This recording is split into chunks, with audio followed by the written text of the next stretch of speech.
is up everyone, welcome back to another one on the A-Team channel. And in today's one, we will be discussing all things relating to the Cambridge International Examining Board and whether now is the time Cambridge decides to pull the plug and cancel their exams internationally. Firstly guys, I want to thank you all that responded from the very last video regarding the letter I've been writing to Cambridge. And again, some of you guys are very kind with your words and I appreciate the support. But look guys, we're still not done yet, and I am telling you, with each and every passing day, I feel like we're getting stronger. I really do. So don't be losing all hope right now, as I know some of you feel worn out. And this is why if you watch until the very end, you'll see that there indeed is hope to keep on fighting.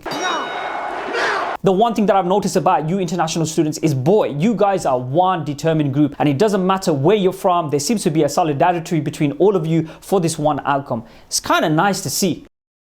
Anyway guys, around 400 or so of you responded to my appeal of writing to Cambridge International, and I must admit there was a pattern that was beginning to emerge from all of this. So I noticed that you guys reached out from Greece, Sri Lanka, Malaysia, Cambodia, Saudi Arabia, Qatar, Oman, Kenya, Egypt, Italy and Spain. But the top 3 responses I had were from, can I get a drum roll please?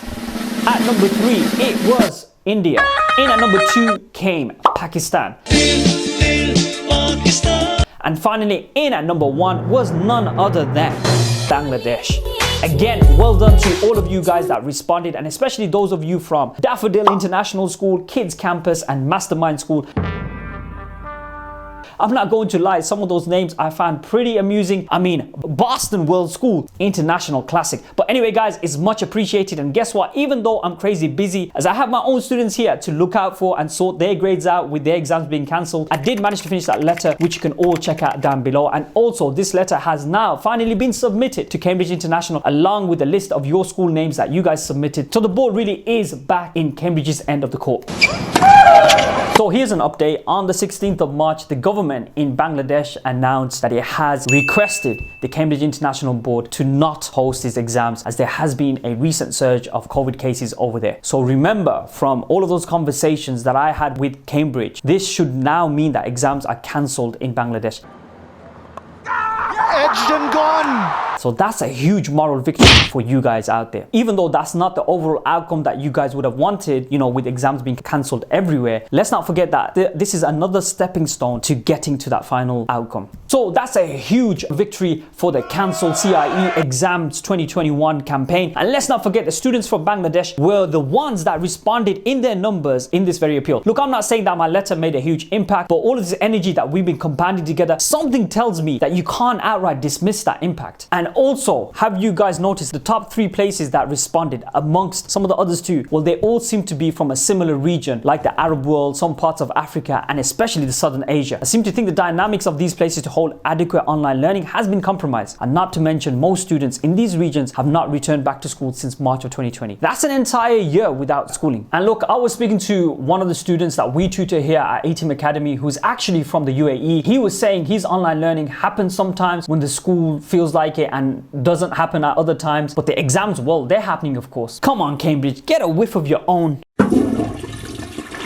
Anyway guys, with more and more places coming out to request a cancellation of exams, I can't see how Cambridge can sustain any level of pressure. And I am telling you, I feel as though this is edging closer and closer to these exams getting overall cancelled. But having said that, do not get complacent, as this is not announced and made official, because nothing is guaranteed as of yet until it's done so. So look, I don't want you guys to go to school and say that that guy Amin from YouTube said that exams are cancelled. Hopefully they are, and that's what we're aiming for, but it's still not announced as of yet. Lastly guys, even though I've written this letter, the job's not done, it doesn't mean that I'm done either. In fact, this Friday at 12 p.m. GMT, I will be running a YouTube live session, which you can all join, where I will hopefully be catching up with someone from Cambridge International and seeing what their response is to my letter that I've written to them. So make sure that as many of you join that as possible, since, like I say, now is the time to be getting stronger in this movement and voicing our opinions. So hopefully Cambridge will have answers awaiting for us. That's Friday the 19th of March at 12 p.m. GMT. I made it at midday so that you can nicely tie in with different regions across the world. So make sure to check ahead with your time and make sure to get others to join this as well. So guys, as crazy, busy and bizarre as these times are, I've not lost hope, and I hope you guys haven't either. I really think the momentum has shifted, and this was also reflected in Cambridge's latest update, which I mentioned in one of my TikToks and Instagram stories. So do feel free to follow me on those platforms, as I tend to update more regularly on those. And also guys, make sure to give this video a thumbs up, as it pushes this along the algorithm and gets it exposed to more people people that can join the Cancel Cambridge 2021 exam movement this year. Lastly guys, join the A team by getting subscribed. And on that note guys, my name is Amin and I will catch up with you another time.